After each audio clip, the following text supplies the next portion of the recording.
Assalamu alaikum. Here I am back again with the vocabulary book, okay, which is my most favorite. ठीक है ना? Mrs word Smith की किसी भी तरह का जो उनका कंटेंट है for vocabulary, I love it. ठीक है. So yes, let's talk about this. अब ये जिस एज के बच्चों के लिहाज से है, 4 to 7. ओके, बहुत इजी मतलब वर्ड्स हैं इसके. पहली बात. दूसरी बात, जिस तरह ये वर्क करेगी, ठीक है, जिस तरह से वर्ड्स इन्होंने इंट्रोड्यूस करवाए हुए हैं, हम उस पर भी बात करेंगे. बहुत सारी चीज़ें हैं. कौन किन बच्चों को ये यूज़ करनी चाहिए, पहले हम इसकी बात करेंगे.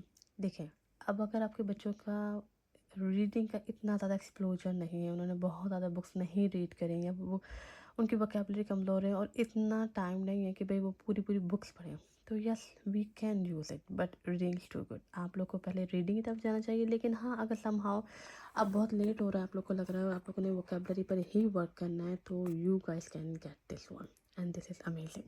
आई love it. Okay, let's start. अब ये वर्क कैसे करेंगे. मिक्स वर्ड है, not too hard, not too easy, all this thing. मैं आपको दिखाती हूँ कि किस तरह से करूँ.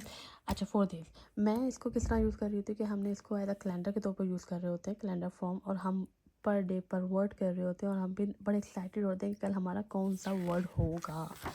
सो I show you that. For example,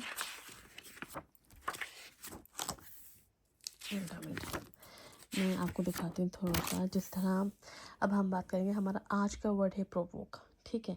अब प्रोवोक के इन्होंने मीनिंग यहाँ पे लिखे हुए हैं. ठीक है. प्रोवोक का मीनिंग इन्होंने किस तरह बताया, when someone makes you angry and purpose. ठीक है.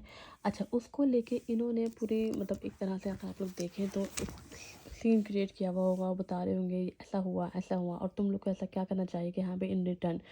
ज़रूरी नहीं है कि प्रोवोक के रिटर्न आप लोग एंग्री ही हो, या फिर आप लोग क्या कहते हैं, जो भी स्टोरी है ना, एक स्टोरी टेलिंग में मैंने बताया हुआ. एक वर्ड दूसरे वर्ड से रिलेट कर रहा है. फॉर एग्जांपल, मैंने आज प्रोवोक का सेंटेंस बनाया या जो भी किया, प्रोवोक पे मैंने वर्किंग करी. और प्रोवोक कौन से बच्चे प्रोवोक करते हैं लोगों को ज़्यादा? नॉर्मली जो मीन होते हैं, या फिर जो मिसचीवियस बॉयज़ होते हैं ना, not only boy, mischievous people you can get कि भाई. ओके, सो मिसचीवियस, अब हमारा एक वर्ड आ गया, उसकी मीनिंग आ गए. अब हम कहीं ना कहीं इसको प्रोवोक के साथ लिंक कर सकते हैं कि mischievous boy always provoke others. ठीक है ना. अच्छा, अब हम can you get any idea कि जब मिसचीवियस बॉय किसी को प्रोवोक करते हैं, तो then after what they feel and what they do. They feel happy, satisfied and then giggle, तो लाफ. तो फिर नेक्स्ट वर्ड क्या है, गिगलिंग. ठीक है. और जब हम किसी को इतना तंग करते हैं और फिर ये सब कुछ हो रहा होता है, तो क्या हमें रिग्रेट फीलिंग होती है? एक वर्ड दूसरे वर्ड से रिलेट करेगा. और जब हम किसी को इस तरह तंग करते हैं, प्रोवोक करते हैं, तो फिर अगला बंदा क्या हो जाता है, एंग्री हो जाता है. तो अब आप ये देखें कि एक तरह से बाय वर्ड आपकी वोकेबलरी इंक्रीज हो रही है. बाय वर्ड एक वर्ड दूसरे वर्ड से लिंक कर रहा है, हमारा सेंटेंस प्रोलॉन्ग हो रहा है, और कहीं ना बनते बनते ये एक पूरी स्टोरी बन रही है, और स्टोरी के अंदर आपके वर्ड किस कदर ज़बरदस्त है. ठीक है. अच्छा, सिर्फ मीनिंग नहीं बताया भाई, यहाँ पर पूरा का पूरा एक सिनेरियो क्रिएट किया हुआ होता है, आप लोग वो भी कर सकते हैं. बट पर डे पर वर्ड एक वर्ड होगा, और बहुत अच्छे से उसको एक्सप्लेन किया गया होगा, उस पर वर्क किया गया. बहुत ज़्यादा टाइम सेव हो जाएगा. अब मतलब टू गुड, मैं यही कहूँगी, too good and highly recommended for age 4 to 7.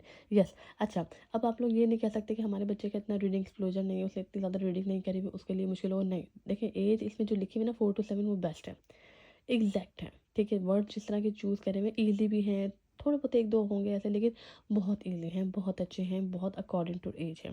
तो from my side, highly recommended, you guys have to buy this book for vocabulary. And next time next book के साथ, तब तक के लिए अल्लाह हाफिज़.